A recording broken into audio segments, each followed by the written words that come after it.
Thunder rolls across endless wheat fields as Thomas Miller surveys his family's century-old farmland. The bank notice in his weathered hands threatens everything his grandfather built. The sun sets on another day of uncertainty when headlights pierce the growing darkness. A sleek car, clearly lost, crawling along his muddy road. Inside, Sarah Chen, hidden behind designer sunglasses, clutches a portfolio containing plans to transform this failing farmland into the future of sustainable agriculture. Neither knows that the approaching storm will trap them together for 3 days, changing both their lives forever. But here's the real question. When billions of dollars meet generations of heritage, which one will have to give before we jump? Back in, tell us where you're tuning in from. And if this story touches you, make sure you're subscribed because tomorrow I've saved something extra special for you. The morning sun hadn't yet broken through the clouds when Thomas Miller's boots hit the worn floorboards of his farmhouse porch. Every morning for 47 years, he'd watched dawn creep across these fields, first as a boy at his grandfather's side, then as a young man learning to shoulder responsibility, and now as the last Miller trying to keep the legacy alive. He paused at the railing, coffee mug warming his calloused hands, and pulled the bank notice from his jacket pocket. The paper had grown soft at the creases from repeated handling, but the words remained stark and unforgiving. Final notice. 90 days. Inside the house, the family Bible lay open on the kitchen table where he'd left it the night before. Its pages were filled with more than scripture. Birth dates, death dates, harvest records, and weather patterns recorded in the careful handwriting of 4 generations of Millers. Thomas's grandfather had started the tradition, noting everything, from crop yields to rainfall in the margins. The land remembers, he used to say, but sometimes it needs help telling its story. Thomas ran his finger down a page of his grandfather's neat script, stopping at an entry from 1963. Best wheat harvest in county history. The Miller way works. That was before corporate farming, before climate change, before everything got so complicated. The ancient radio on the windowsill crackled with the morning weather report. Severe storm system approaching from the northwest. All residents advised to prepare for potential power outages and flooding. Thomas glanced at the sky. The clouds were darkening, but he had work to do. In the barn, he found the old ledger tucked away in his father's roll-top desk. Red ink filled the most recent pages. Equipment repairs, seed costs, loan payments. The numbers told a story as clear as any family history. The farm was dying. He remembered the day his grandfather had handed him the ledger, weathered hands pressing it into his young ones. "This isn't just about numbers, Tommy," he'd said. "It's about responsibility, to the land, to the family, to yourself." The distant rumble of thunder drew Thomas to the barn door. Dark clouds were gathering on the horizon, but closer, something caught his eye. Fresh oil stains on the gravel drive where his truck had been parked. Another repair needed, another cost he couldn't afford. Back in the kitchen, Thomas pulled out the stack of bills from the drawer beside the stove. Each envelope told the same story: mounting debt, declining profits, and a world that seemed to have no place for small family farms anymore. The bank's latest letter was just the final chapter in a story that had been writing itself for years. He touched the old family photos on the wall. His grandfather breaking ground in 1923, his parents' wedding day in front of the farmhouse, himself as a boy, sitting on the old tractor, each image a reminder of what he stood to lose. The storm clouds were growing darker now, and the wind had picked up, rattling the windows in their frames. Thomas checked the emergency supplies. Flashlights, batteries, canned food. His grandfather had taught him to always be prepared, but some storms you just couldn't prepare for. The rain started as he made his final round of the property, securing anything that might blow away. Fat drops splashed against his face as he looked out over the fields his family had worked for nearly a century. Somewhere in the distance, thunder rolled again, closer now. He didn't know it yet, but this storm would bring more than just rain to Miller Farm. It would bring a chance, maybe the last chance, to save everything he loved, or lose it all trying. The sleek black Tesla wasn't made for country roads. Sarah. Chen gripped the steering wheel tighter as her car slid slightly in the mud, her GPS insisting she was on the right path, even as the manicured lanes of her satellite images gave way to rutted dirt tracks. Her portfolio, filled with carefully prepared agricultural transformation proposals, sat in the passenger seat like an accusation. The rain was coming down harder now, drumming against the panoramic glass roof. Sarah checked her phone again. No. Signal. Perfect. She was supposed to be meeting with her acquisition team in town, not getting lost in the middle of nowhere. This wasn't how she'd planned to first see the Miller property. A flash of lightning illuminated the landscape, and Sarah caught her breath. Even through the rain, she could see the beauty of the rolling fields, the ancient barn silhouetted against the stormy sky. Her analysts had called this land underutilized agricultural assets. They hadn't mentioned it could look like a painting. The car lurched suddenly, wheels spinning in deepening mud. Sarah pressed the accelerator gently, but the sophisticated traction control was no match for good old-fashioned mud. She was stuck. Damn it, she muttered, reaching for her phone again. Still no signal. Through the rain-streaked windshield, she could make out a farmhouse in the distance, warm light spilling from its windows. Her Louboutin boots were definitely not made for this. A figure emerged from the house carrying a flashlight. Sarah watched as the beam cut through the darkness, moving toward her car. She quickly tucked her portfolio into her briefcase, hiding the Chen Sustainable Agriculture logo. Now wasn't the time for that conversation. The flashlight beam reached her window, and Sarah lowered it slightly. The man outside was younger than she'd expected, maybe mid-40s, with the kind of weathered good looks that came from actual work, not careful grooming. "You all right in there?" His voice was concerned but wary. Sarah forced a smile. "Just a bit stuck. I was heading to town and my GPS..." She gestured vaguely at the mud surrounding her car. "GPS doesn't know these roads." "Too well." He studied her car, then the sky. "Storm's getting worse. You won't make it to town tonight." Another crack of thunder emphasized his point. Sarah weighed her options. Her designer suit and expensive car already marked her as an outsider. The last thing she needed was to reveal herself as the woman planning to buy out half the counties. "Struggling farms. I can try to push you out," the man offered, "but in this rain..." He shook his head. "I'm Thomas Miller. Got a guest room if you need it." Sarah hesitated. Thomas Miller, the very man whose property she'd been studying for months.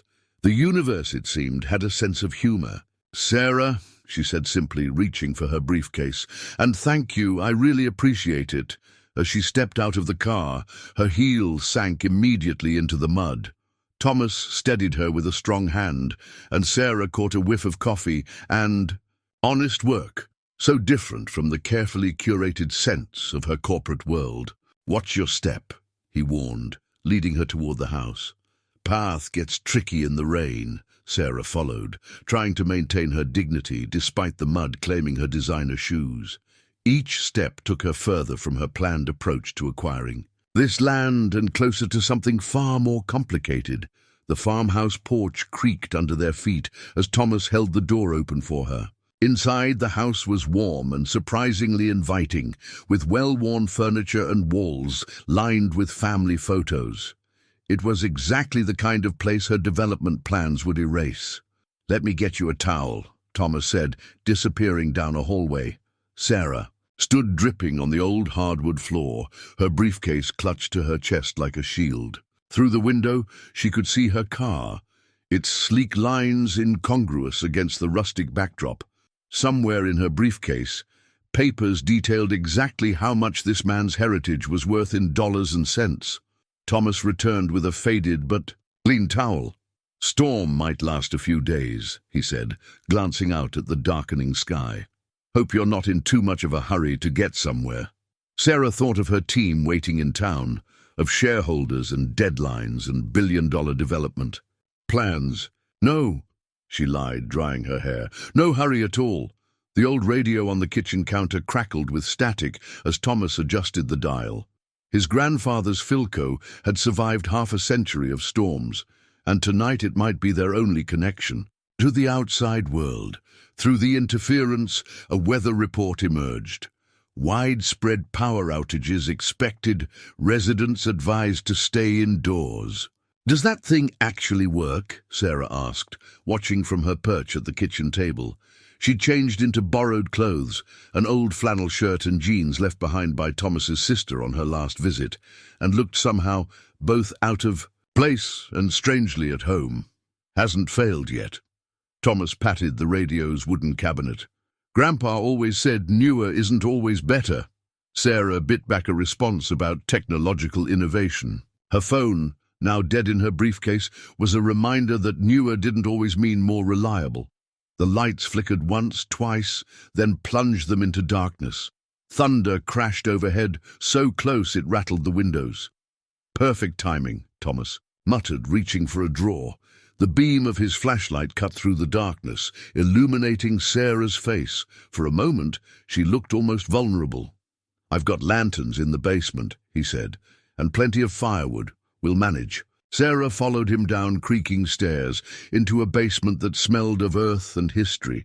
Shelves lined the walls, stocked with preserved vegetables and emergency supplies.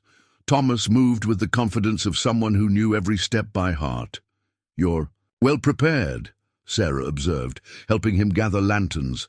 "Have to be out here. Storm like this could last days." He handed her a lantern. City folk tend to forget how fragile modern conveniences are. The way he said city folk wasn't exactly accusatory, but Sarah felt defensive anyway. "We're not completely helpless, you know." "Never said you were." Thomas's voice was neutral, just used to different things. Back upstairs, they worked together to light the lanterns and build a fire in the living room hearth. Sarah watched Thomas's hands as he arranged the kindling. Strong, capable hands that knew exactly what they were doing. In her world of touchscreens and corporate boardrooms, such practical knowledge was almost exotic. The fire caught, casting dancing shadows on the walls. Outside, the storm raged, but in here, time seemed to slow down. Thomas settled into an armchair that had clearly held generations of Millers. "So," he said, studying her in the firelight, "what brings a Tesla driver down these old roads?" Sarah had prepared for this question, but in this intimate setting, her rehearsed answer felt hollow. "Research," she said finally. "Agricultural development." "Ah." Thomas nodded slowly. "Looking to help us poor farmers modernize?" There was an edge to his voice that made Sarah choose her next words carefully. "Looking to understand," she corrected. "There's a lot of change coming to this region." "Change has been coming to this region for 100 years. Thomas stood, moving to the mantel where framed photos chronicled his family's history. "We're still here." Sarah followed his gaze to a photo of a much younger Thomas with an older man, both grinning beside a tractor. "Your grandfather?" "Yeah." Thomas's voice softened. "Taught me everything I know about farming, about life, really." A particularly violent gust of wind rattled the windows, making Sarah jump. Thomas checked the fire, adding another log.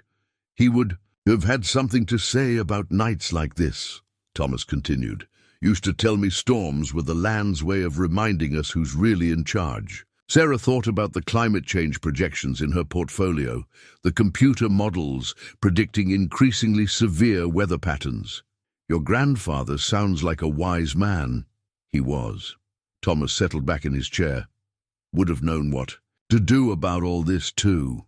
He gestured vaguely, and Sarah wasn't sure if he meant the storm, the bank notices she'd glimpsed earlier, or the larger forces threatening his way of life. The old radio hummed softly in the background. Its weather reports now just atmospheric noise. Sarah found herself studying Thomas's face in the firelight, seeing not just the struggling farmer her reports had described, but a man carrying the weight of generations on his shoulders. "Tell me about the farm," she said suddenly, surprising herself as much as him. What was it like growing up here? Thomas looked at her for a long moment, as if deciding whether she really wanted to know. Then he smiled, and the years seemed to fall away from his face. "Well," he began, "it all started with my great-grandfather and 2 mules." As the storm raged outside, Sarah found herself drawn into stories of droughts and harvests, triumphs and failures, the rhythm of life measured not in quarterly reports, but in seasons and generations. The irony wasn't lost on her. Here she was, learning the true value of what her company planned to transform, from the very man they intended to buy out. But that was tomorrow's problem. Tonight, there was just the fire, the storm, and stories that felt as old as the land itself. The kitchen was illuminated by lantern light as Thomas pulled a worn leather book from a shelf, its pages yellow with age and spotted with cooking stains. "Miller Family Recipes," read the faded gold lettering on the spine. Sarah watched as he handled it with the reverence usually reserved for religious texts. "Can't run a generator in this storm," he said, laying the book on the counter. "But we've got a gas stove and plenty of food in the root cellar. Guess you'll have to settle for some old-fashioned farm cooking." "I'm sure I'll survive," Sarah replied, then caught herself. I'd love to try your family's cooking." Thomas smiled slightly as he opened the book. "My grandmother's chicken and dumplings. Been feeding Millers through storms for 3 generations." Sarah peered over his shoulder at the handwritten recipe, noting the margin notes and modifications added over the years. "Your family seems to document everything. History's important out here." Thomas gathered ingredients from the pantry. "Every recipe, every crop rotation, every repair to the barn, it's all part of the story. Here, you can chop these vegetables." Sarah stared at the knife he handed her. In her San Francisco apartment, dinner usually meant takeout or carefully portioned meal deliveries. "I should warn you, I'm not exactly—" "Time to learn, then." His voice was gentle. "Carrots first. Like this." He demonstrated, his hands sure and efficient. Sarah mimicked his technique, slowly at first, then with growing confidence. The rhythmic sound of chopping filled the kitchen, punctuated by thunder and the sizzle of butter in a pot. "Not bad for a city girl," Thomas observed, adding herbs to the pot. The aroma of sage and thyme filled the air. "I'll take that as a compliment." Sarah moved on to celery, surprised to find herself enjoying the simple task. "Though I'm curious, what exactly? And do you think city girls do all day?" Thomas added chicken to the pot, the sound of it searing mixing with the storm outside. "Honestly, never gave it much thought. Guess I figured it was all, what do they call it? Disrupting things?" Sarah laughed despite herself. "Something like that." She watched him work, noting how naturally he moved through the kitchen, though sometimes disruption is necessary for progress. Progress. Thomas rolled the word around like he was tasting it. Funny thing about progress. Seems to mean different things to different people. He pulled flour and buttermilk from the pantry, beginning to mix the dumpling dough. Sarah noticed he didn't measure anything, working purely by feel and memory. "Your grandmother taught you to cook?" she asked, watching his hands work the dough. "And my mother." He nodded toward a photo on the wall, a woman with Thomas's eyes smiling in this same kitchen. "She passed when I was 19. Cancer. Dad followed a few years later. Sometimes I think he died of a broken heart, as much as anything else."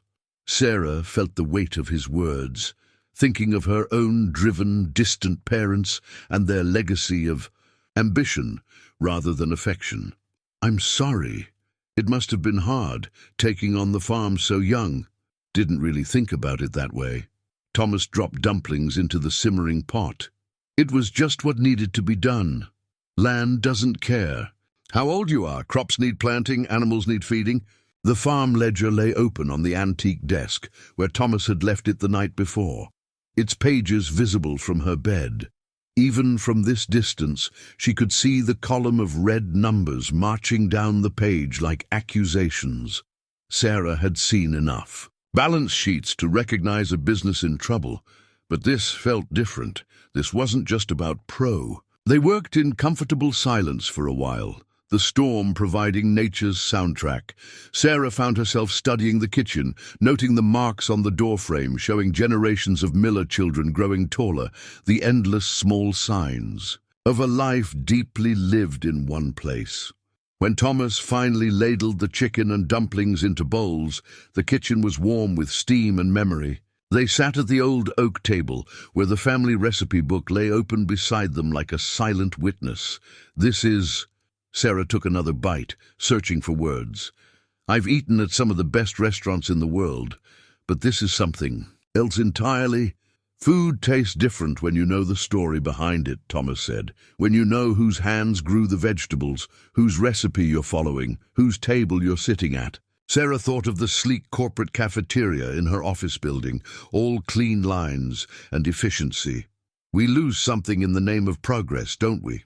"Maybe." Thomas considered this. "Or maybe we just need to find a way to move forward without leaving everything behind." The storm howled outside, but in the lantern-lit kitchen, Sarah felt an unfamiliar sense of peace. Every bite of the meal seemed to tell a story, of family, of tradition, of a way of life she'd been taught to see as obsolete, but now seemed to hold wisdom she'd never considered. "Want to know a secret?" Thomas asked, breaking into her thoughts. "The recipe book's not just recipes. Look." He carefully turned to the back pages, revealing notes about weather patterns, crop yields, and family events. "My great-grandmother started it. Said a family's story is told in what they grow, what they cook, what they share." Sarah ran her finger along the faded ink, feeling the texture of history beneath her touch. In her briefcase, graphs and projections told one story about the future of this land. But here in this kitchen, eating a meal cooked from a century-old recipe, she was beginning to understand there might be other stories worth preserving. Dawn broke through tattered clouds, painting the farmhouse in pale gold. Sarah woke to unfamiliar sounds, the creak of old timber, the distant lowing of cattle, and the steady drip of rain from eaves. In the guest room, morning light caught dust motes dancing above a handmade quilt, each patch telling its own story of the Miller family history.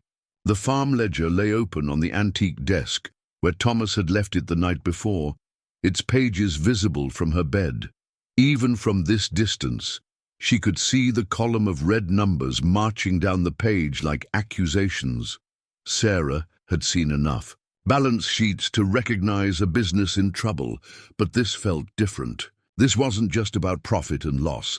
It was about the slow dissolution of a legacy. She dressed in yesterday's borrowed clothes, surprised by how comfortable they felt now. Outside her window, she could see Thomas already at work, checking. Fence lines damaged by the storm. He moved with purpose, each motion efficient and practiced, so different from the frantic energy of her corporate world. The kitchen still smelled of last night's dinner when Sarah made her way downstairs. The family recipe book had been returned to its shelf, but the farm ledger now sat prominently on the kitchen table, alongside a fresh cup of coffee and a note. "Help yourself to breakfast. Back soon." Sarah's fingers itched to examine the ledger more closely. As an analyst, she'd studied the Miller farm's financial documents, but those had been cold statistics. This was the real story, written in Thomas's careful hand.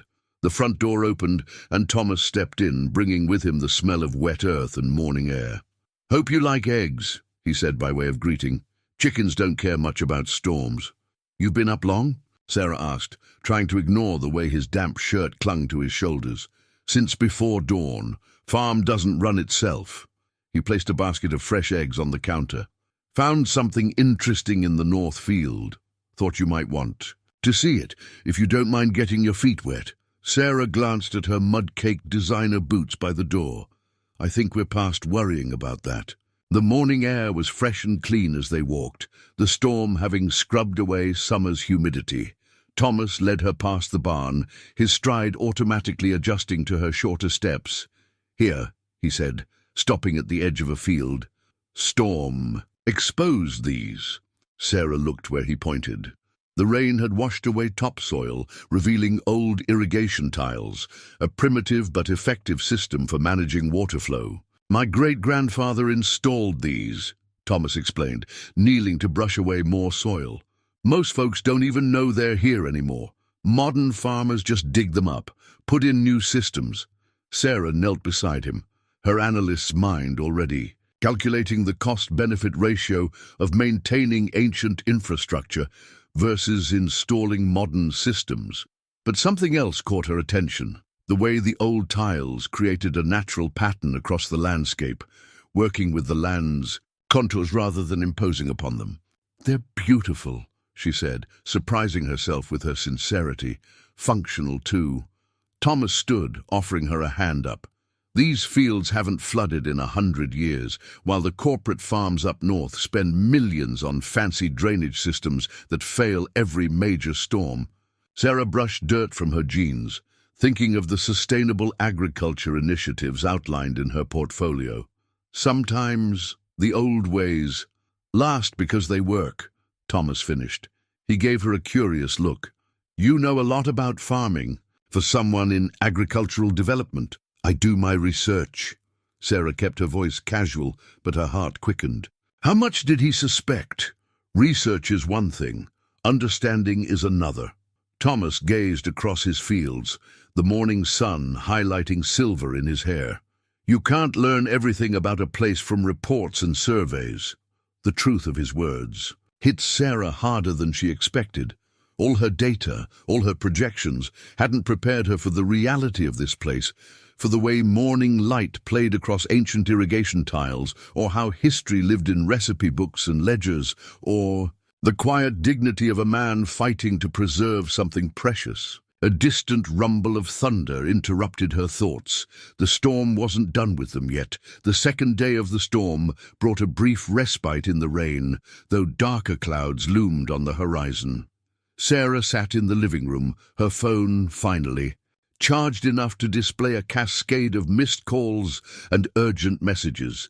Through the window, she could see Thomas repairing a section of fallen fence, and guilt gnawed at her conscience. Her team's messages grew increasingly frantic.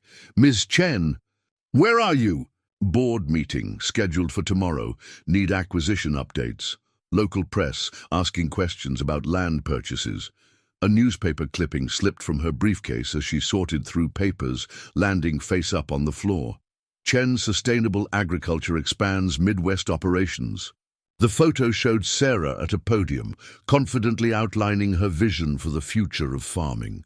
She quickly tucked it away, but the image lingered like an accusation.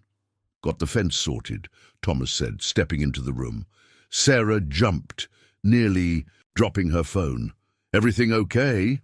"Fine," she said too quickly, "just checking messages." Thomas's eyes flickered to her briefcase. "Must be important work you're missing."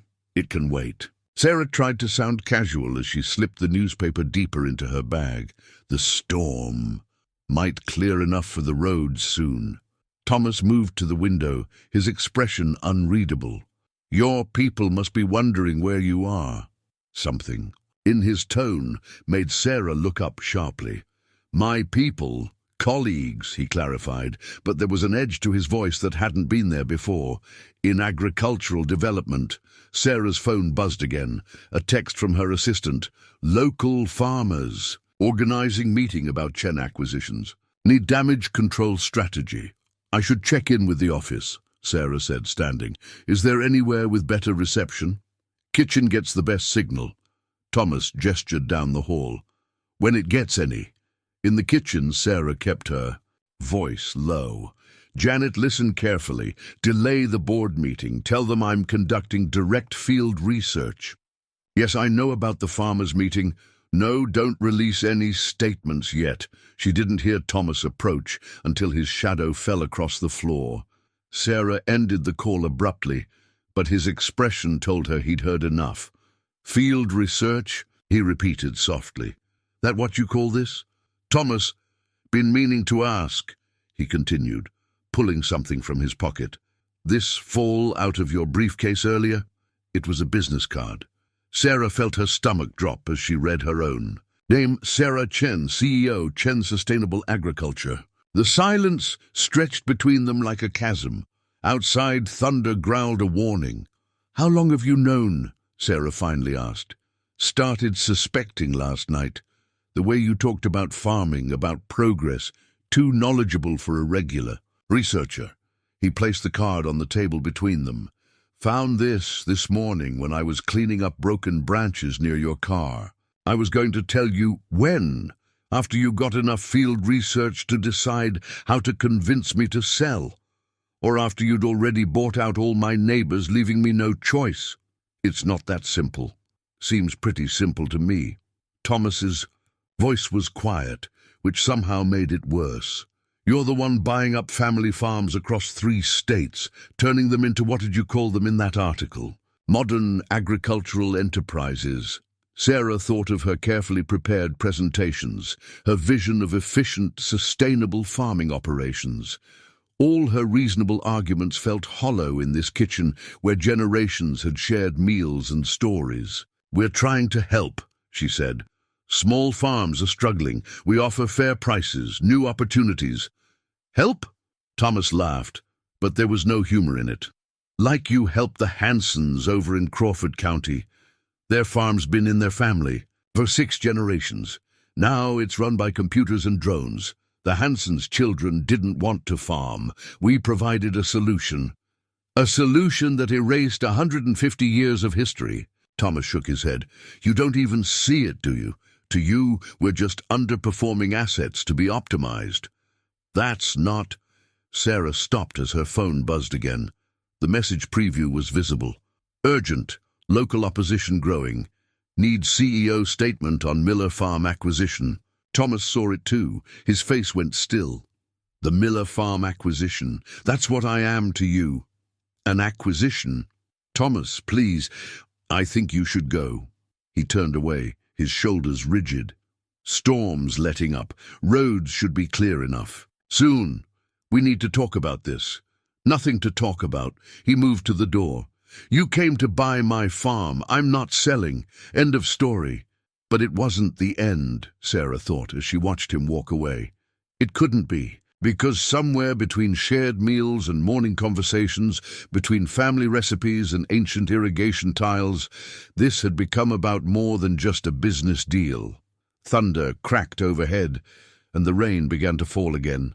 The old tractor sat silent in the barn, rain drumming on the metal roof above. Thomas stood before it, tools spread across his grandfather's workbench. The maintenance manual opened to a page, so worn it was nearly translucent. The Ferguson hadn't started this morning. Another problem he couldn't afford to fix. He heard footsteps. Behind him, the hesitant click of boots on concrete. Sarah, he didn't turn around. Your cattle need feeding, she said quietly. I saw them gathering by the gate. Thought you'd be gone by now. Roads are still flooded. But that's not why I stayed. She moved closer, studying the tractor. This is a 1952 Ferguson 230, isn't it? Thomas turned, surprised. You know tractors? I grew up on a farm in California, before my father sold it to become an investment banker. She ran her hand along the tractor's faded red paint. We had one just like this. Dad called it a money pit, but my grandfather loved it. Said it had soul. The revelation hung in the air between them. Thomas watched as Sarah picked up a wrench, handling it with unexpected familiarity. Throttle linkage is sticking, she said, pointing to the problem area. Probably just needs cleaning. And adjustment. Mind if I take a look? Thomas hesitated, then stepped aside. Sarah slipped off her jacket, rolled up her sleeves, and got to work. Her movements were sure, practiced, muscle memory from a past life. Why didn't you tell me? Thomas asked, handing her a rag. About growing up on a farm? Didn't seem relevant to the CEO image. She worked as she talked, hands steady. In my world, admitting you come from farming stock isn't exactly a career boost. Better to be seen as the tech visionary, the Silicon Valley success story, instead of just another farmer's kid. Something like that. She loosened a bolt, revealing the grime-caked linkage. My father taught me success meant leaving all this behind, looking forward, not back. The future is vertical farms in climate-controlled buildings, he'd say, not muddy fields and broken-down tractors. Thomas watched her work, seeing her in a new light.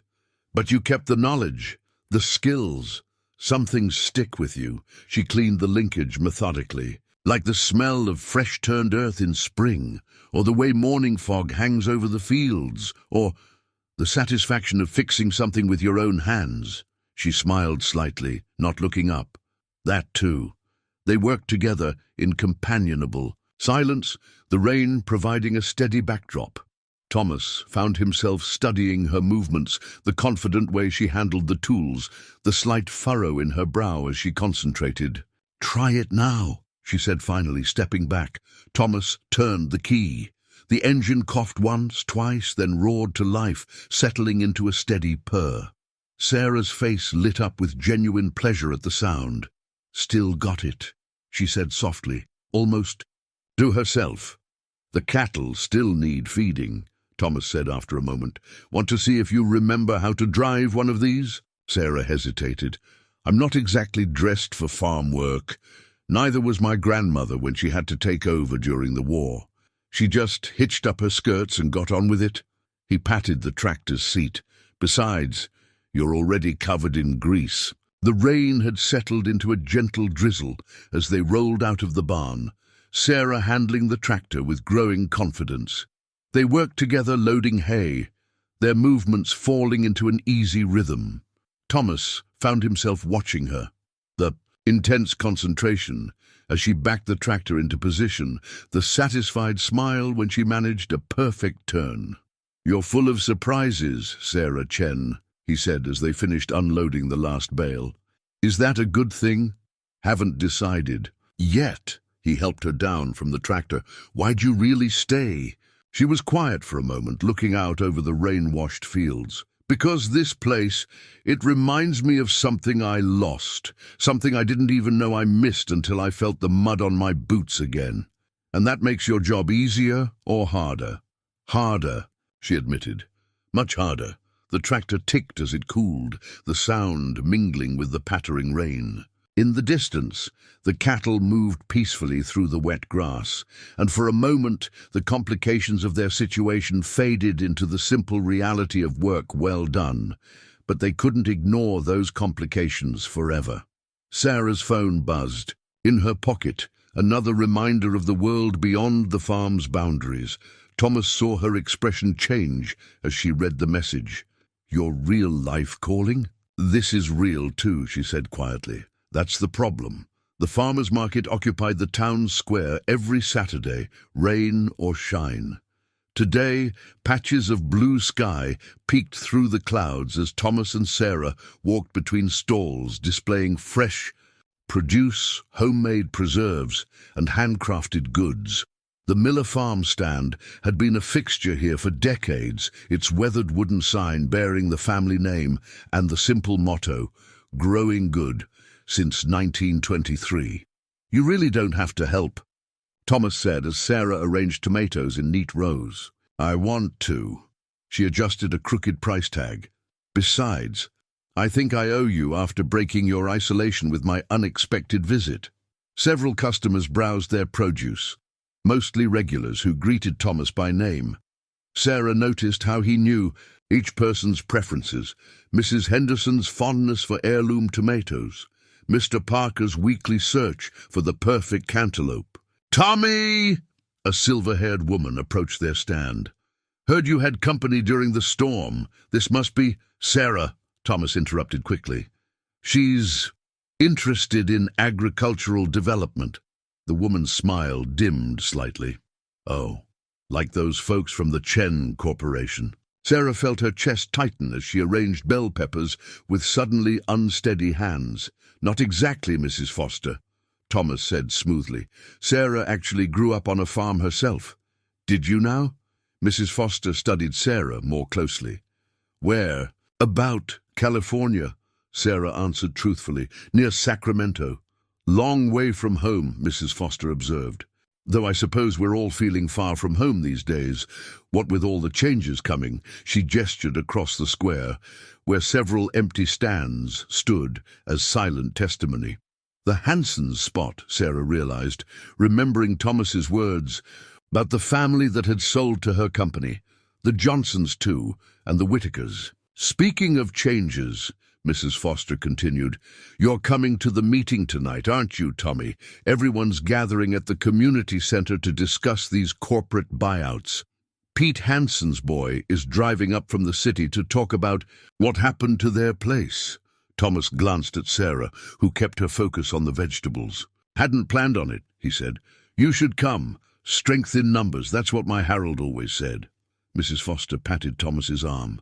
Can't let them pick us off one by one. After she left, silence fell between them. Sarah busied herself with the produce, but her movements had lost their earlier ease. You should go, she said finally, to the meeting, and leave you to mind the stand. I can handle selling vegetables for a few hours, she managed a small smile, unless you don't trust me with the family business. The words hung heavy between them, loaded with unspoken meaning.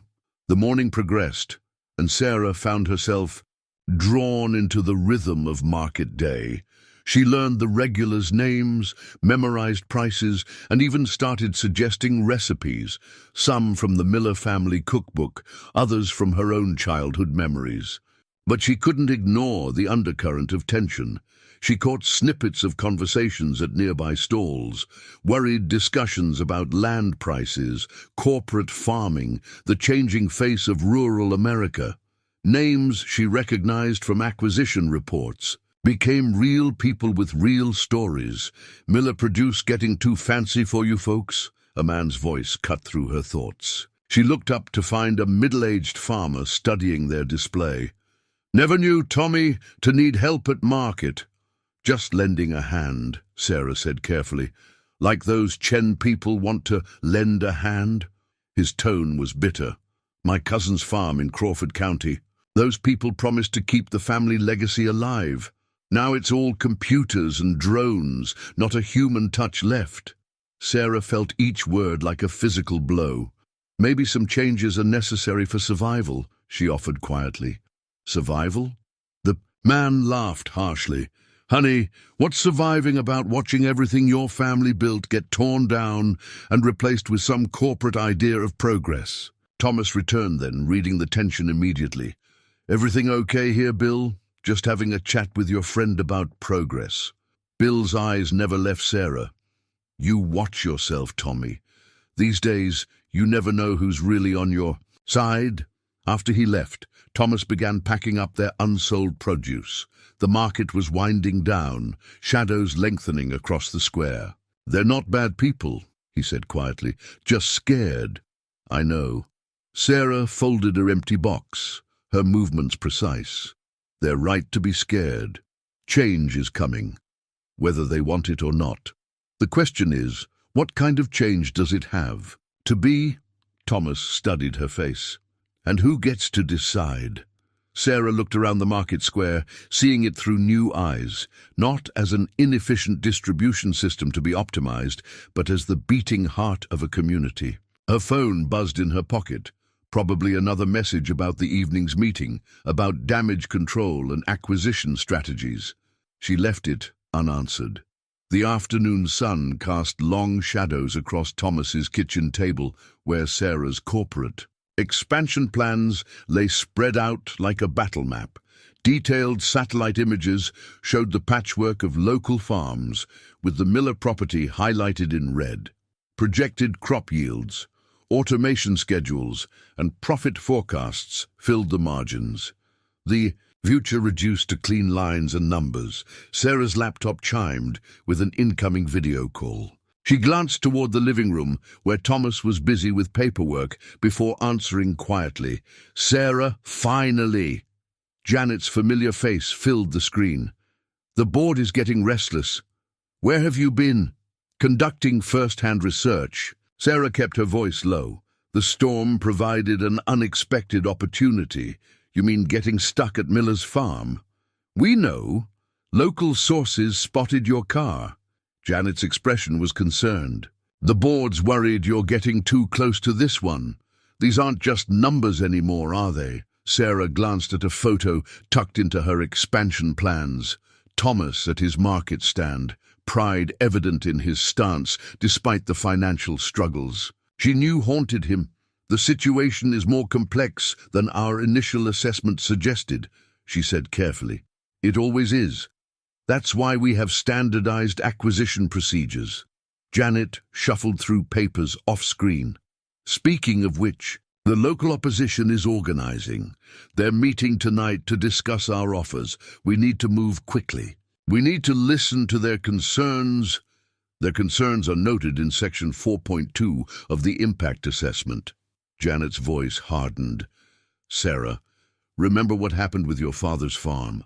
Sometimes people need to be pushed toward progress, even when it hurts. The mention of her father's farm stung. That was different, was it? Your father held on to outdated methods until the bank made the decision for him. Now that land produces 3 times the yield with half the labor. Janet leaned closer to the camera. You built this company because you understood the need for change. Don't let nostalgia cloud your judgment. Through the doorway, Sarah saw Thomas reading through bank notices, his shoulders tense. She thought of the family recipe book, the generations, of careful notes in the farm ledger, the way he knew every inch of his land by heart. The Miller farm has innovative irrigation systems that predate Sarah. Janet's interruption was gentle but firm.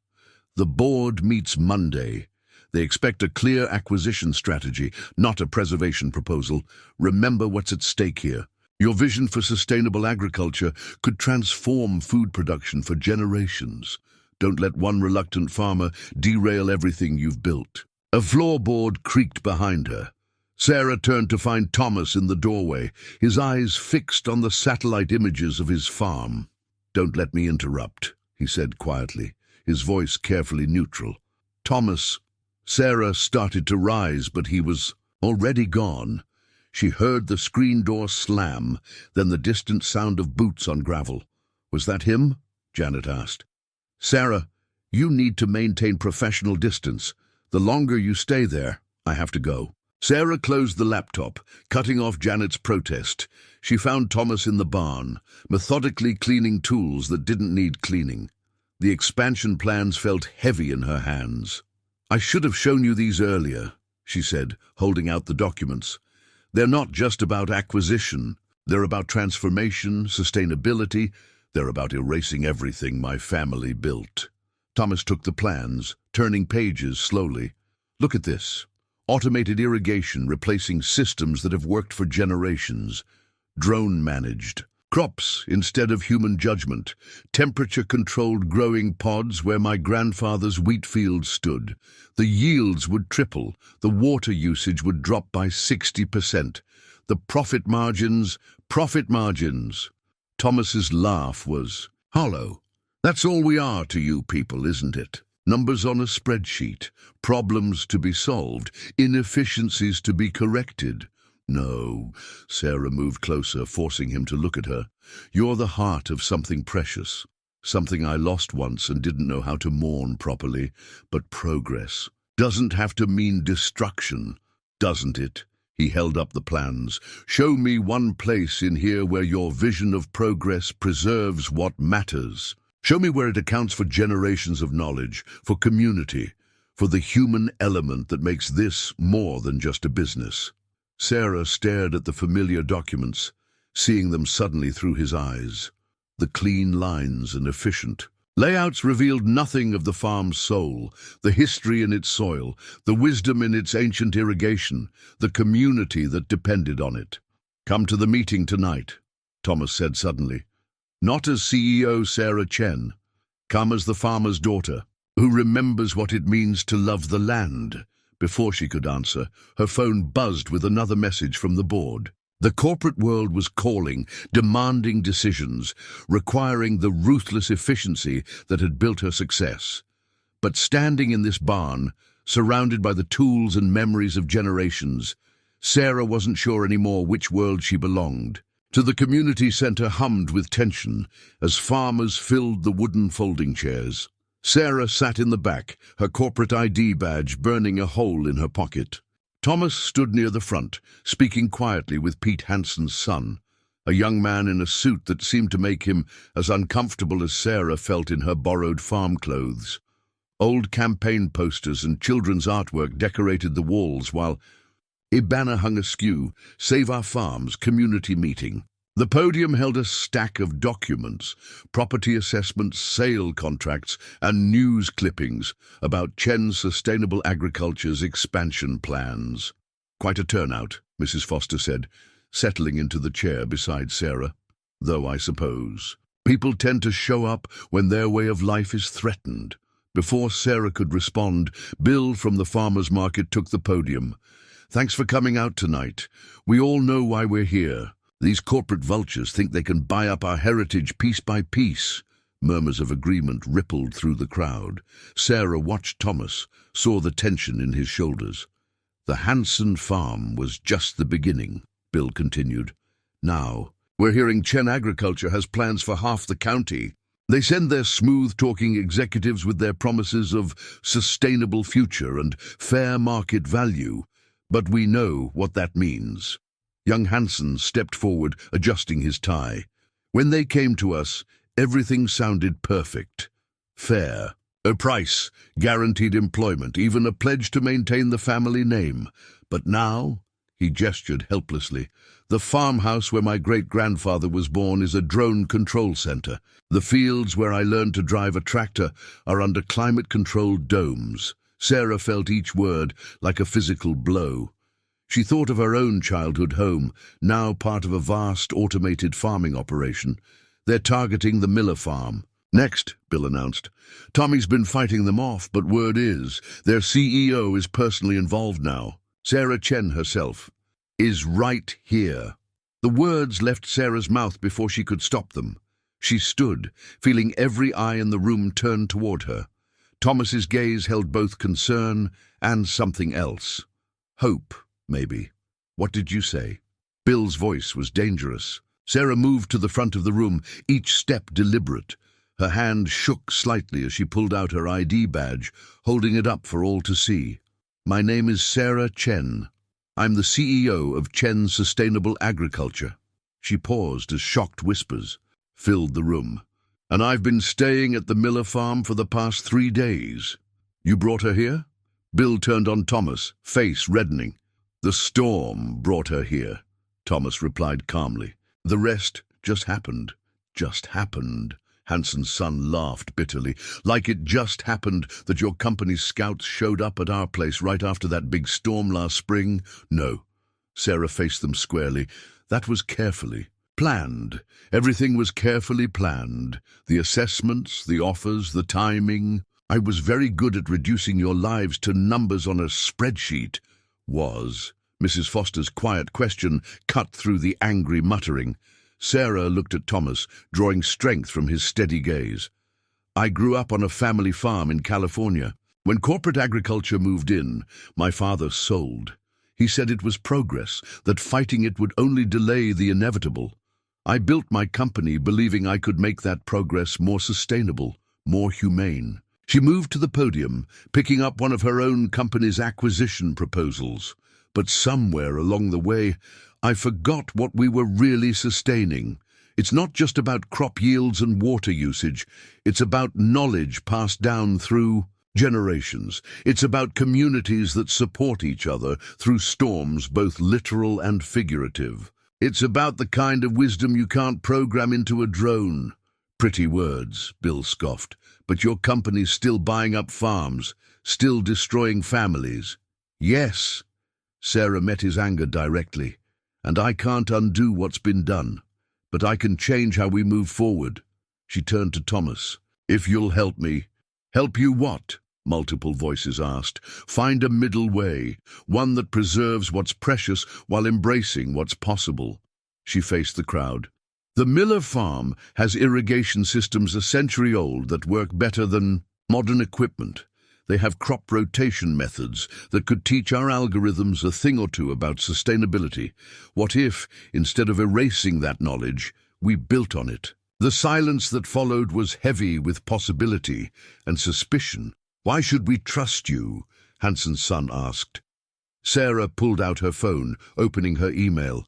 "Because I'm sending my resignation to the board right now. I can't change the past, but I can choose a different future." She looked at Thomas. "If I'm not too late." Thomas stepped forward, and for a moment the room held its breath. "Depends," he said finally. "This middle way of yours, does it have room for an old family recipe book alongside those algorithms?" Sarah felt tears prick her eyes as she smiled. "I think it has to.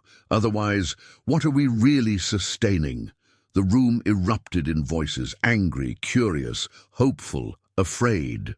But Sarah kept her eyes on Thomas, seeing in his face the same truth she'd finally admitted to herself. Sometimes the hardest kind of progress is the kind that makes peace with the past. The town hall meeting notice still hung on the community center's bulletin board as people clustered in heated discussion. Some jabbed fingers at printouts of Chen, agriculture's expansion plans, while others huddled around phones, pulling up news articles about Sarah's company. In the midst of it all, Thomas watched Sarah field questions with a grace he hadn't expected. "So, you're saying you'd just walk away from your company?" Mrs. Foster pressed, reading glasses perched on her nose as she studied Sarah's resignation. "Email. Just like that?" "Not walk away," Sarah corrected. "Transform it, with your help." She gestured to the cramped office where the local farming cooperative held its monthly meetings. "This community has survived for generations because you work together. Maybe it's time for corporate agriculture to learn from that." Bill snorted from his corner. "And we're supposed to believe you had this revelation after 3 days on Tommy's farm?" "No." Sarah met his skepticism head-on. "I had it after watching Tommy repair a Ferguson tractor the same way my grandfather used to. After seeing irrigation systems that work with the land instead of forcing it to change. After realizing that all our technological innovations mean nothing if we lose the human knowledge behind them." Young Hanson stepped forward, his suit jacket now draped over a chair. "Show them the projections," he said quietly. "The ones you showed my family." Sarah hesitated, then pulled out her tablet. "These are the standard yield projections for automated farming operations." Graphs and charts filled the screen. "And these," she pulled up another set of documents, "are the actual results from the Hanson farm over the past year." The room grew quiet as people studied the numbers. Thomas moved closer, understanding dawning as he read. "Your yields are lower than projected," he observed. "Despite the automation, 20% lower," Hanson confirmed. "The algorithms didn't account for the specific soil conditions my family had managed for generations. The microclimate patterns we'd learned to work with, all that knowledge, just erased." "But it doesn't have to be," Sarah said, her voice gaining strength. "What if instead of replacing traditional farming, we enhanced it, combined generational knowledge with modern technology?" "And how exactly would that work?" Bill demanded. Thomas surprised himself by speaking up, "Like the old irrigation tiles." All eyes turned to him. Sarah saw them yesterday. Century-old system that works better than modern alternatives because it was built with real understanding of the land. "The Miller farm could be a prototype," Sarah added, "a place where traditional farming methods and modern technology work together instead of against each other. Where farmers are partners in innovation, not obstacles to be removed." Mrs. Foster adjusted her glasses. "And what happens to the farms you've already bought, like the Hansons?" "We reverse engineer," Sarah said firmly. "Document the traditional methods that worked, rebuild what we can, create a new model that values human expertise alongside mechanical efficiency." The room buzzed with conversation. Thomas watched faces shift from skepticism to consideration, saw heads nodding as Sarah outlined her vision of partnership rather than replacement. "It won't be easy," she acknowledged. We'll need to convince the board, restructure operations, probably fight shareholders. But if you're willing to work with me, why should we trust you?" Bill interrupted. "After everything your company's done?" "Because she came clean," Mrs. Foster said unexpectedly. "Could have kept hiding who she was, gathered her intelligence, reported back to her board. Instead, she stood up here and chose something harder." Thomas felt pride mix with worry as he watched Sarah handle the barrage of questions that followed. About funding models, implementation timelines, protection for local interests, she answered with a combination of corporate precision and newfound humility, admitting what she didn't know, asking for input rather than dictating solutions. The meeting stretched into evening. People drifted in and out, some angry, some intrigued, all processing the possibility of a middle path between resistance and surrender. "There'll be those who never trust you," Thomas said quietly as they gathered. "Their papers later, who'll see this as just another corporate trick." "I know." Sarah stared at the bulletin board, where generations of community notices chronicled the life of a town. "But maybe there'll also be those who remember that every sustainable system needs both roots and room to grow." Outside, the storm clouds had finally cleared, revealing stars that had guided farmers home for centuries.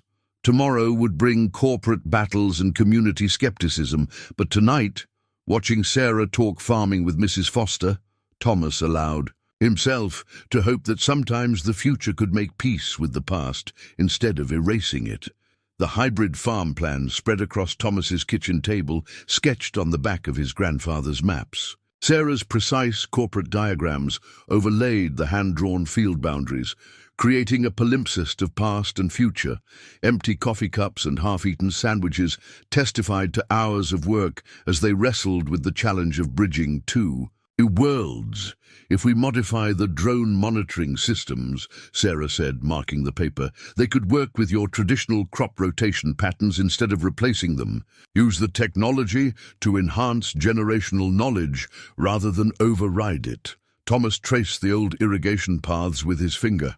"And here, see how the land naturally channels water? Your engineers tried to fight that on the Hansen place. We could design systems that work with it instead, like farming with the land instead of against it." Sarah smiled, remembering her grandfather's words, the old wisdom with new tools.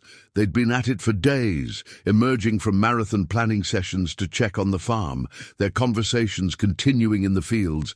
Sarah had insisted on helping with daily chores, saying she needed to relearn the rhythm of farm life to make this work. "The board meets tomorrow," she said, straightening a stack of papers. "They won't like this. Shareholders expect quick returns, not long-term restoration projects. Having second thoughts? About resigning as CEO?" "No." She met his eyes. "About whether I can convince them to try something new? Maybe." Thomas studied their hybrid plan. Traditional field layouts remained intact, but now incorporated modern soil monitoring. Drone surveillance would support rather than replace human observation. The old farmhouse would become a technology hub, but one designed to preserve and document traditional farming methods rather than eliminate them. "You know what my grandfather would say about this?" He gestured to their work. "What?" "About time somebody remembered farming's about working with life, not just managing resources." Sarah picked up one of her old corporate projections, now covered with their revised notes. "My father would hate this. He'd call it stepping backwards." "Is that why you built your company the way you did? To prove him wrong about traditional farming being obsolete?" She was quiet for a moment, turning a pencil between her fingers. "Maybe, or maybe I was trying to prove him right, to justify what happened to our farm by telling myself it was inevitable, progress at any cost. And now? Now I think real progress means learning from the past, not erasing it." She added another note to their plan, "but convincing the board of that. You don't have to do it alone." Thomas's hand covered hers, stilling her restless fingers. "We could present it together. Show them what partnership between corporate resources and farming heritage really looks like." Sarah looked at their joined hands, then at the plans they'd created together. "You'd do that? After everything my company's done?" "Your company did what it thought was right based on incomplete information." He squeezed her hand. "Kind of like a farmer who thinks all corporate types are heartless automatons." She laughed, then grew serious. "The board meetings in San Francisco, you'd have to leave the farm. Dad always said a farmer's real work is protecting the land's future." He gestured to their hybrid plan. "Right now, that future's being decided in a boardroom. Seems like that's where I need to be." Sarah stood, moving to the window. The setting sun painted the fields in gold, highlighting the patterns of cultivation shaped by generations of careful stewardship. "When I first saw this place, I thought I was seeing the past. Something to be improved, upon, modernized, optimized. Now I realize I was seeing the future we forgot was possible. A future worth fighting for?" She turned back to him, determination replacing doubt in her expression. "Worth fighting for, worth building, worth protecting." She returned to the table, pulling out a fresh sheet of paper. "Now, let's make this presentation something they can't ignore." They worked late into the night, their hybrid farm plan evolving into something more. A blueprint, not just for one farm's survival, but for a new way of thinking about progress itself. Outside, stars wheeled overhead, ancient light touching fields that had seen generations of change, yet remained, at their heart, the same. Tomorrow would bring corporate boardrooms and shareholder questions. But tonight, in a farmhouse kitchen, tradition and innovation were finding common ground, one carefully drawn line at a time. And if their hands brushed more often than strictly necessary as they worked, well, perhaps that was its own kind of hybrid vigor, the combining of different strengths to create something new and resilient.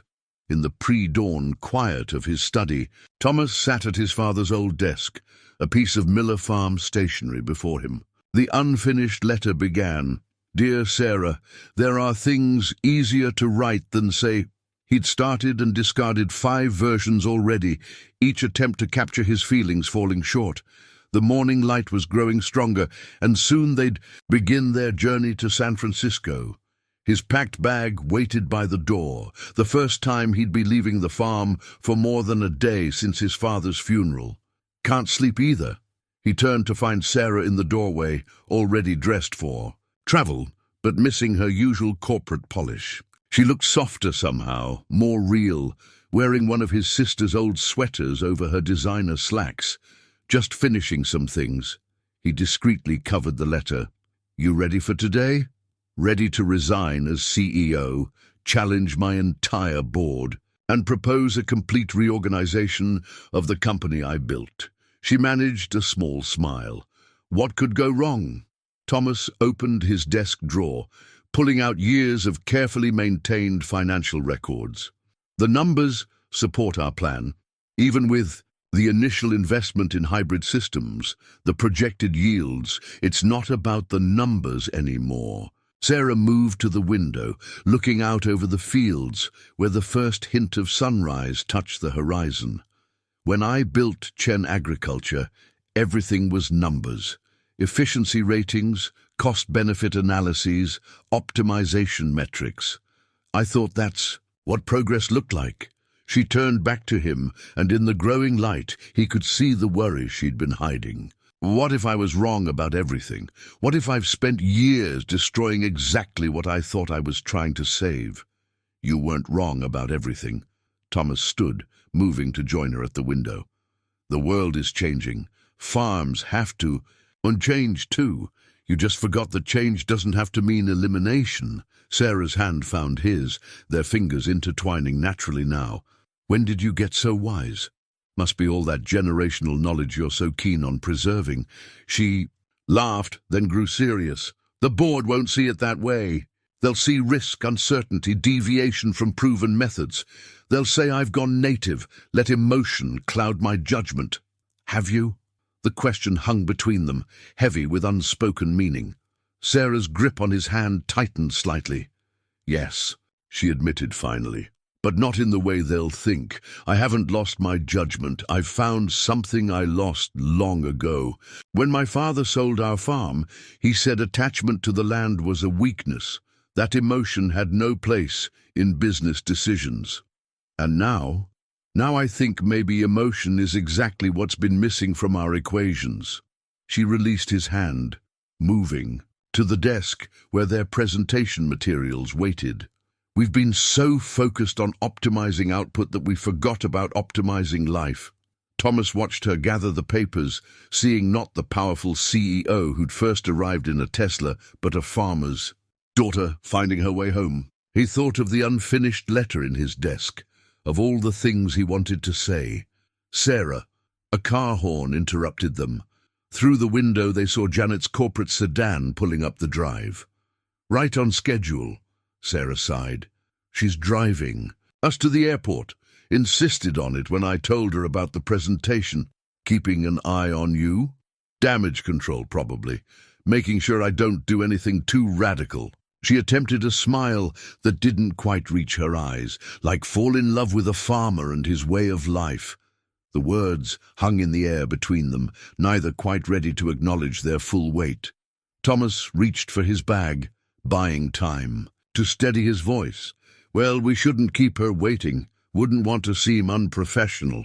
Sarah gathered the last of their materials, her corporate armor visibly sliding back into place. But when she reached the door, she paused. Thomas, whatever happens in San Francisco, thank you for showing me there's more than one way to measure success. After they left, the unfinished letter remained in Thomas's desk, its words unspoken, but felt in every careful page of their presentation, in every shared look, in every moment of silence between words. Some things, after all, didn't need to be written to be true. The sun rose fully over Miller Farm, touching empty buildings that waited for their return, for the future they hoped to build, if they could convince a boardroom full of strangers. That progress doesn't always mean leaving the past behind. The contract papers lay untouched in the center of the gleaming boardroom table, their crisp legal language spelling out the future of Miller Farm in cold, precise terms. Floor-to-ceiling windows offered a sweeping view of San Francisco Bay, but Thomas found himself missing the simpler horizon of his wheat fields. Sarah stood at the head of the table, her corporate armor fully deployed in a sleek charcoal suit, but Thomas could see the tension in her shoulders as she faced the board members. Before we begin, Charles Weber, the lead director, adjusted his wire-rimmed glasses. I think we all deserve an explanation for this unusual situation. Ms. Chen, you disappeared during a critical acquisition phase, then return with not only a resignation letter but a complete reversal of our established strategy. Not a reversal, Sarah replied, her voice steady. An evolution, one that could transform not just Miller Farm, but our entire approach to agricultural development. By abandoning automated efficiency in favor of, Weber glanced at their proposal, with evident distaste, traditional farming methods. By combining them, Sarah nodded to Thomas, who began distributing their detailed plans. What we're proposing is a hybrid model that preserves generational knowledge while enhancing it with modern technology. Janet, seated near Weber, leaned forward. Sarah, we've been through this. Sentiment has no place in business decisions. Your father understood that when he sold his farm. Thomas watched Sarah's fingers tighten slightly on her presentation remote, the only sign that the words had struck home. This isn't about sentiment. She clicked to their first slide, showing the disappointing yields from the Hanson farm. It's about results. Our purely automated approach is underperforming because we're ignoring centuries of accumulated wisdom about the land. The algorithms need time to optimize, another board member protested. The algorithms need human insight, Thomas spoke up, drawing all eyes to him. Your systems on the Hanson place failed because they didn't account for the microclimate patterns their family had managed for generations. You're trying to impose uniformity on land that's naturally diverse. Weber's eyebrows rose. And you are? Thomas Miller. The farmer you're planning to push out in favor of those algorithms. No one is pushing anyone out, Janet interjected smoothly. We offer fair market value for the land, Sarah cut in. But what's the market value of 4 generations of knowledge, of irrigation systems that work with the land's natural contours, of crop rotation patterns refined over a century? She clicked through slides showing the Miller farm's innovative features, the sustainable practices that predated modern environmental consciousness. Look at these yields. She highlighted graphs comparing Miller's results with corporate farms. Thomas's outdated methods often match or exceed our automated systems, with lower input costs and better soil preservation. Isolated examples, Weber dismissed. You can't scale tradition, but you can learn from it. Sarah's voice grew passionate. What if instead of erasing farming communities, we partnered with them, used our technology to document and enhance their methods instead of replacing them? The shareholders, Janet began. The shareholders want sustainable profits, Sarah interrupted. What's more sustainable than combining proven methods with modern innovation? She spread their hybrid farm plans across the table. This isn't just about saving one farm, it's about creating a new model for agricultural development. Weber studied the plans with a frown. The implementation costs alone are offset by reduced system failures and improved yields. Thomas stepped forward. Your automated systems don't know what to do when unexpected weather patterns hit. They can't read the subtle signs of soil health that every farmer knows by heart. But imagine if they could learn from that knowledge instead of trying to replace it. We're not just proposing to save Miller Farm, Sarah added.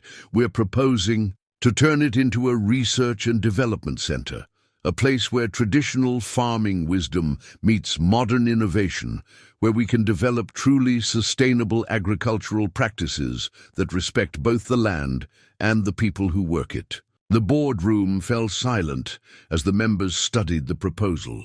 Thomas watched Sarah, seeing both the confident CEO and the farmer's daughter in her stance. And if we refuse? Weber finally asked. If we proceed with the original acquisition plan, Sarah straightened, her decision evident in every line of her body. Then you'll need to find a new CEO, because I won't be part of destroying something we should be learning from. She reached for Thomas's hand, no longer caring about corporate propriety. Sometimes real innovation means knowing what to preserve, not just what to change. Weber removed his glasses, polishing them slowly. You're asking us to completely restructure our business model, to gamble the company's future on sentiment. No, Sarah replied firmly. I'm asking you to recognize that true sustainability isn't just about technology. It's about finding ways to carry the best of the past into the future. The contract papers still lay untouched between them, but their power seemed to be fading with each moment, each word, each small sign of understanding. Dawning in the board members' eyes, the future of Miller Farm, and perhaps of farming itself, hung in the balance. But standing there, Sarah's hand warm in his, Thomas felt something he hadn't expected: hope.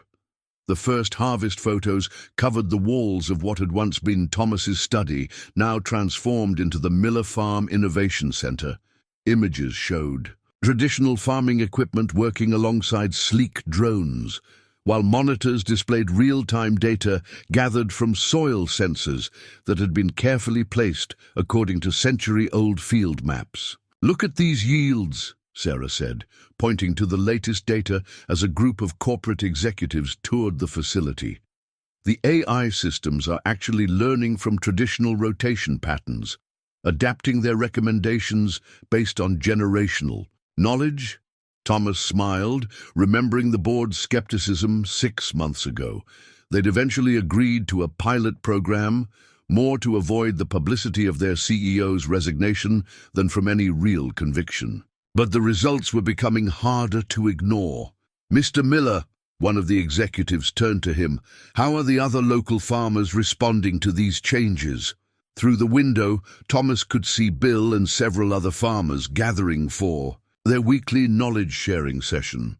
The same men who'd once viewed Sarah with suspicion now regularly came to document their farming practices, adding generations of wisdom to the project's growing database. At first they thought we'd sold out, Thomas admitted. But when they saw we were preserving traditional methods rather than eliminating them, things changed. Now they're active participants in designing the hybrid systems. Sarah pulled up images from the Hanson farm, where they'd begun implementing the new approach. We're actually seeing better results by incorporating the family's historical knowledge back into the automated systems. Pete Hanson's son has returned to work as our lead data interpreter, combining his farming background with modern analytics. The door opened, and Mrs. Foster entered with a stack of notebooks. "Found another box of my Harold's old weather records," she announced. "Goes back to 1955, every rainfall, every frost, all mapped out by field and crop type." Sarah accepted the notebooks reverently. "These are exactly what we need for the historical pattern analysis." She turned to the executives. "This is what we mean by preserving generational knowledge. These records, combined with our modern sensing systems, create a more complete understanding of the land than either could achieve alone." The executives exchanged glances, clearly impressed despite themselves. One spoke up, "But the implementation costs are already showing returns," Thomas interrupted, pulling up their financial projections. "Lower system failure rates, better crop survival during extreme weather, reduced input costs through more targeted resource use. Turns out, wisdom doesn't expire just because technology advances." Through another window, they could see young interns from the agricultural college working with elderly farmers, documenting traditional techniques with tablets and cameras. Each practice was being preserved, analyzed, and integrated into the hybrid farming approach. "We're not just growing crops," Sarah explained, her passion evident. "We're growing a new way of thinking about agricultural innovation, one that respects the past while embracing the future." The tour continued into the fields, where Thomas demonstrated how they'd integrated soil sensors into the old irrigation system.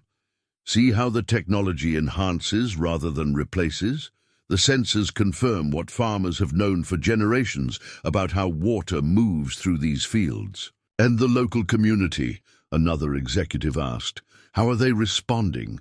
As if in answer, the community center's parking lot began filling up for the weekly farmers market, now expanded to include both traditional produce and data sharing, stations where farmers could contribute their knowledge to the growing database. "We're seeing something unexpected," Sarah said. "Young people returning to farming. They're attracted by the combination of traditional wisdom and modern technology. It's not just about preserving the past anymore. It's about building a future that honors both innovation and heritage." Thomas watched her lead the tour, remembering the corporate CEO who'd arrived in a Tesla during a storm. She still wore business suits, but now they were often accessorized with mud-spattered boots. She'd learned to read the land as well as spreadsheets, to value the wisdom found in farming journals as much as scientific data. Later, after the executives had left, they stood together in the evening light, watching the sunset paint the fields. "Gold! We're really doing it," Sarah said softly, "actually bridging the gap between old and new." Thomas nodded toward the community center, where farmers, young and old, were sharing knowledge and stories. "Turns out the future had room for both all along. We just had to stop seeing them as opponents."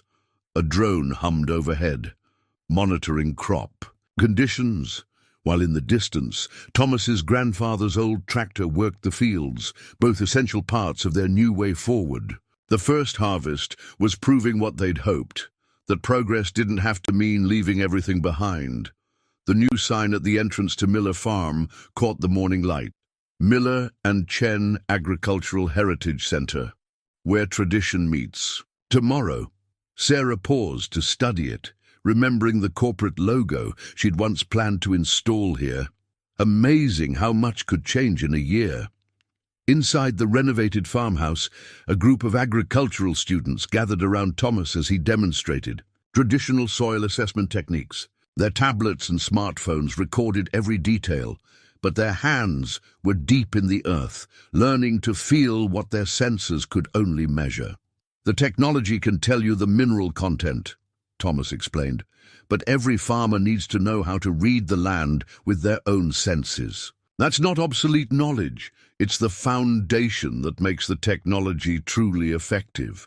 Sarah smiled, remembering her own journey from skeptic to believer. Her phone buzzed with a message from Janet. 3 more corporate farms requesting hybrid program implementation.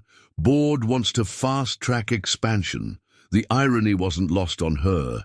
What had started as a desperate attempt to save one farm was becoming a movement. Agricultural companies across the country were beginning to recognize the value of preserving farming heritage rather than erasing it. Ms. Chen, a young farmer from Nebraska, approached, tablet in hand. "Our co-op has been studying your model. We're hoping to implement something similar, combining our traditional dry land farming techniques with modern moisture monitoring systems." "Call me Sarah," she replied, leading him to the research center. "And that's exactly the kind of adaptation we're encouraging. Every region, every farm has its own wisdom to preserve and enhance." The center hummed with activity. Local farmers worked alongside tech developers, sharing generations of knowledge that was being digitized, analyzed, and integrated into increasingly sophisticated but culturally sensitive farming systems.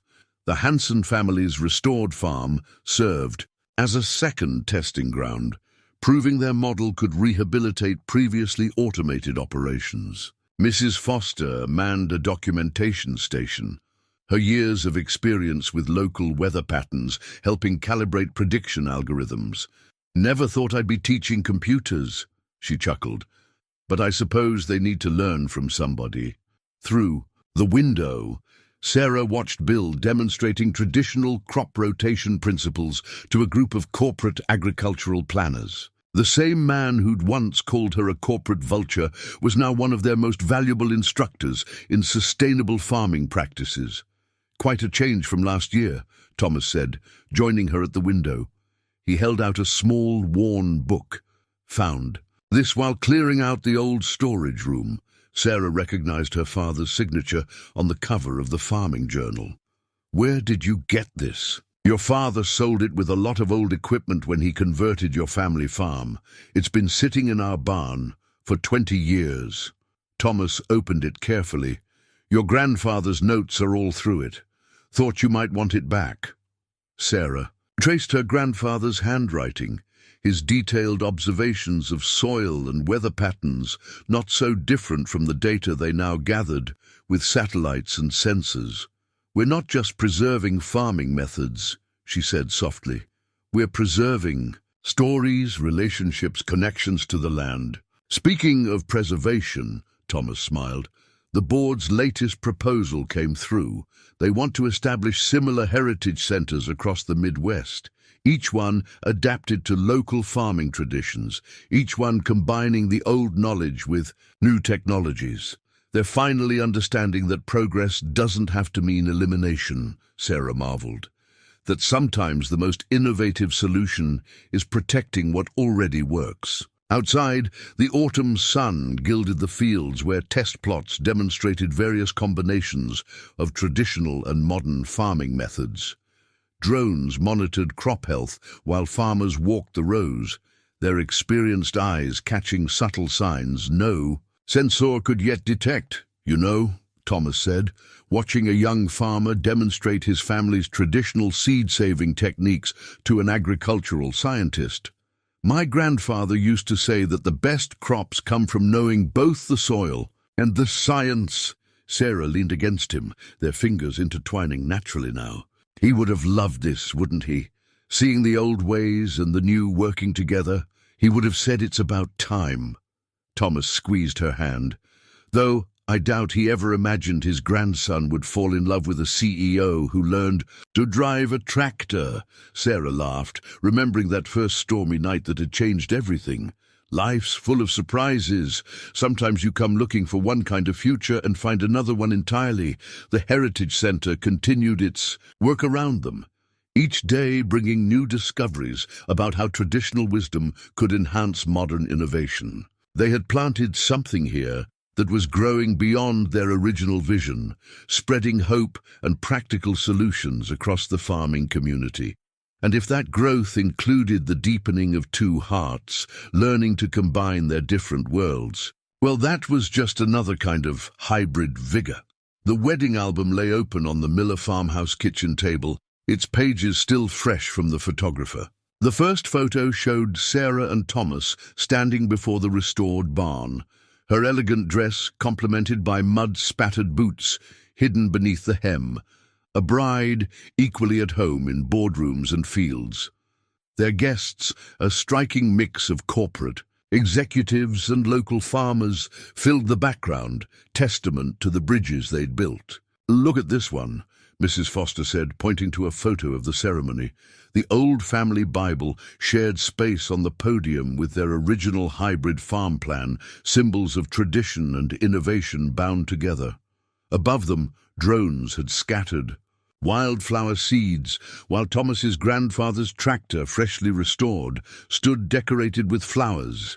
"My favorite is this," Sarah smiled, turning to a candid shot of young Hansen demonstrating their new hybrid irrigation system to a group of corporate investors, his father's proud expression capturing the healing of old wounds. The kitchen buzzed with activity as the Heritage Center's first anniversary celebration coincided with their wedding reception. Through the windows, they could see students and farmers setting up displays of their successful experiments in combining traditional methods with modern technology. "Your father came," Thomas said softly, noting Sarah's gaze lingering on a photo of the stern-faced man who'd arrived late to the ceremony. "He did." Sarah touched the image. "And he actually asked questions about the Heritage Center. Real questions, not just polite ones. People can surprise you." Thomas wrapped his arm around her waist. "Sometimes it just takes time to see different kinds of progress." Outside, Bill was leading a tour group past the test fields, his voice carrying through. "The open window. What we're doing here isn't just about farming. It's about remembering that moving forward doesn't always mean leaving everything behind." The annual report on Sarah's tablet showed the numbers that had finally convinced even the most skeptical board members. Yields were up across all their hybrid program sites, with significantly lower failure rates than fully automated systems. More importantly, young people were returning to farming, drawn by the blend of traditional wisdom and cutting-edge technology. "Remember this." Thomas pulled out the letter he'd tried to write the morning they left for San Francisco, never finished, but kept as a reminder. "Some things don't need words after all. Like knowing when a storm's coming," Sarah teased, referencing the weather sensors they'd integrated with generations of farmers' almanacs. "Or knowing when you're home," he replied, kissing her softly. The celebration continued around them, marking more than just their marriage or the center's success. Every person there represented a piece of their larger achievement. Corporate analysts chatting with elderly farmers about soil conditions, tech developers learning traditional weather signs, agricultural students equally comfortable with AI, and almanacs. Janet approached with a tablet displaying news headlines. "Heritage farming movement spreads nationwide, and Chen Miller model revolutionizes agricultural integration." "The board's approved expansion to 12 new sites," she reported, her former skepticism replaced with genuine enthusiasm. Each one partnering with local farming families to preserve regional techniques while enhancing them with modern technology. And each one proving that the future doesn't have to erase the past, Sarah added, watching a young farmer demonstrate traditional seed-saving techniques enhanced by digital tracking. As evening approached, they gathered everyone for a photo in front of the Heritage Center. The new sign gleamed in the setting sun, but Sarah's eye was drawn to the old Miller farm marker they'd preserved beside it. a reminder of where everything had started. My grandfather would say we've come full circle, Thomas mused, standing beside her as cameras clicked. Not quite a circle, Sarah corrected, her hand resting unconsciously on her stomach, a secret they'd share with everyone soon enough. More like a spiral, coming around to where we began, but moving forward too, the best of the past, feeding the future. The sun set over their hybrid fields, where ancient wisdom and modern innovation grew together in fertile soil. A drone hummed overhead, monitoring crop conditions, while somewhere in the distance a tractor engine rumbled, both sounds now equally at home on Miller Farm. They had planted something here, Sarah realized, that was growing beyond their original vision. Not just crops or technology or even a new way of farming, but hope itself. Hope that progress didn't have to mean loss. That change could preserve while it transformed. That love, like wisdom, could bridge any gap. As darkness fell, the Heritage Center's lights illuminated both the old farmhouse and the new research facilities, neither overshadowing the other. Inside, generations of farming wisdom filled computer databases, while handwritten journals occupied places of honor. And in the warm kitchen, where it had all begun during a storm, two people from different worlds stood together, proving that the most productive partnership of all was the one between past and future, between heart and mind, between people willing to grow together in new ways while keeping their roots strong and deep.